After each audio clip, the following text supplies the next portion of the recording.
NCERT के question numbers 10.9 और 10.10 हमें एक साथ करने चाहिए बिकॉज 10.10 में 10.9 का इनपुट है। तो यूट्यूब में वाटर है, मिथाइलेटेड स्पिरिट है, इसमें आपको दिया हुआ है सारी डिटेल्स, आप पढ़ चुके होंगे, अब पहले से नहीं पढ़ा तो आप इसको पढ़ लो एक बार।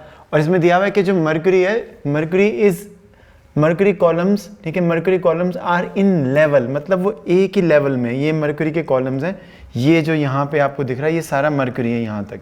एक तरफ इसमें वाटर है, दूसरी तरफ इसमें मिथाइलेटेड स्पिरिट इन्होंने दिया हुआ है, वो क्या सब्सटेंस मिक्सचर है या क्या चीज़ है उसके बारे में हमें जानने की इसके लिए ज़रूरत नहीं है, बस हमें ये मालूम है कि इसकी कुछ डेंसिटी होगी, कुछ स्पेसिफिक ग्रेविटी होगी। स्पेसिफिक ग्रेविटी हमें मालूम ही है, जिसको हम रिलेटिव डेंसिटी भी बोलते हैं, ratio of the density of the spirit to the density of water, मतलब density of spirit divide by density of water को ही हम स्पेसिफिक ग्रेविटी या relative density of the spirit बोलते हैं।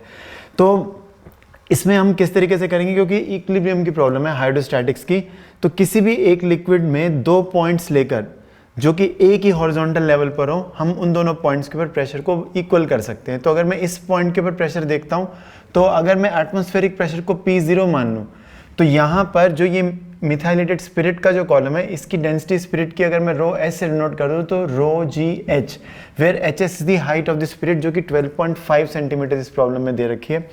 और फिर दूसरी तरफ हमारे पास वाटर कॉलम है। अब मर्क्यूरी राधा ये स्पिरिट का जो कॉलम है ये 12.5 सेंटीमीटर्स है और वाटर कॉलम आपको दिया हुआ है 10 सेंटीमीटर्स का। तो वाटर यहाँ तक है, ठीक है। तो देखो आप ज़्यादा ऊंचा कॉलम यहाँ पे स्पिरिट का है और वाटर का सिर्फ 10 है, और इस तरफ से जो ये प्रेशर लगा रहा है और इस तरफ से ये जो प्रेशर लगा रहा है, ठीक है, ये प्रेशर ऐसे हैं कि यहाँ पे मर्क्यूरी कॉलम जो है वो इक्वल हाइट्स तक है, यानी कि लेवल में है जैसे दिया हुआ है। तो 10 सेंटीमीटर का जो प्रेशर है वाटर का, वो 12.5 सेंटीमीटर स्पिरिट के प्रेशर के इक्वल है, अगर आप समझ पा रहे हैं तो लॉजिकली स्पीकिंग। हालांकि हम तो इसको मैथमेटिकली करेंगे, तो हम इस पॉइंट का प्रेशर अगर निकालेंगे तो एटमॉस्फेरिक प्रेशर प्लस इस वाटर कॉलम का जो प्रेशर है रो जी एच, इसमें height of the water column आएगी। जब हम ये इक्वेशन क्रिएट करते हैं, हम P0 को दोनों साइड से हटा सकते हैं और G भी इसी तो फिर कैंसिल हो जाएगा दोनों साइड से, तो हमारे पास ये आ जाएगा rho W upon rho S upon rho W is equal to HW upon HS। HW की वैल्यू और HS की वैल्यू आपको दी हुई है सेमी यूनिट्स में, सेंटीमीटर्स में, तो हमारे पास 4/5 आ जाएगा। ये ratio he specific gravity of spirit है, ठीक है। तो दिस इज 10.9। लेकिन अब हमने 10.10 प्रॉब्लम में कुछ चेंज कर दिया, हमने इस तरफ वाटर डाला, 10 सेंटीमीटर तो था ही, पर हम 15 सेंटीमीटर और कॉलम वाटर का यहाँ पे ऐड कर देते हैं, और यहाँ पे 12.5 तो है ही स्पिरिट, हम 15 सेंटीमीटर्स और स्पिरिट का कॉलम ऐड कर देते हैं। तो पूरी जो स्पिरिट का कॉलम है वो 27.5 सेंटीमीटर्स का बन जाएगा और पूरा जो वाटर कॉलम है वो 25 सेंटीमीटर्स का बन जाएगा। और हमें मालूम है कि वाटर थोड़ा ज़्यादा प्रेशर लगा रहा है, तो हम एक्सपेक्ट करते हैं कि ये थोड़ा सा मर्क्यूरी का जो अब आर्म्स में, दोनों लिम्स में जो मर्क्यूरी वो लेवल में नहीं रहेगी, ठीक है, हम ये एक्सपेक्ट करते हैं। अगर आप एज्यूम करते हो कि ये मर्क्यूरी ऐसे ऊपर चली जाएगी और ऐसे नीचे आएगी, तो आपके आंसर्स नेगेटिव आएंगे, लेकिन ये इस प्रॉब्लम में क्लियर है। तो आंसर नेगेटिव आने में इतनी कोई डिफिकल्टी नहीं होनी चाहिए आपको, आप उससे भी आंसर निकाल सकते हैं। तो ये 10.10 क्वेश्चन है। 10.10 में एक तरफ हमारे पास 25 सेंटीमीटर्स का वाटर कॉलम है और हमने इमेजिन किया कि ये मर्क्यूरी को ऐसे पुश कर रहा है ताकि ये मर्क्यूरी इस तरफ तो यहाँ तक है और इस तरफ मर्क्यूरी यहाँ पे पहुँच गई।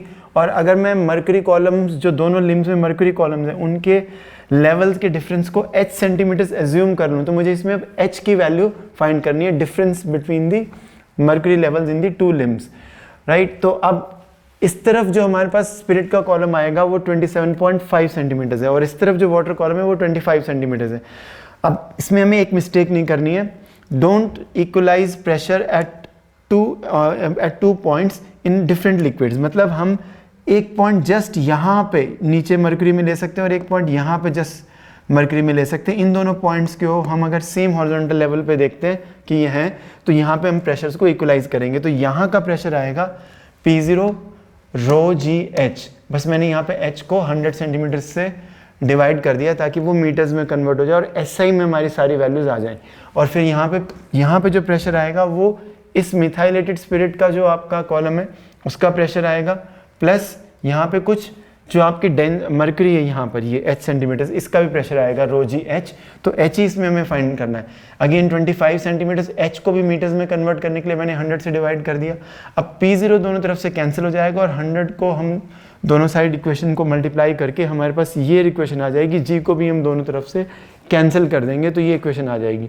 अब इसमें we can express the density of the spirit जो हमने लास्ट प्रॉब्लम में कैलकुलेट की थी in terms of the density of water, क्योंकि हमने क्या फाइंड आउट किया था, रिलेटिव डेंसिटी ऑफ स्पिरिट 0.8 थी, तो हमारे पास स्पिरिट की डेंसिटी इतनी आ जाएगी।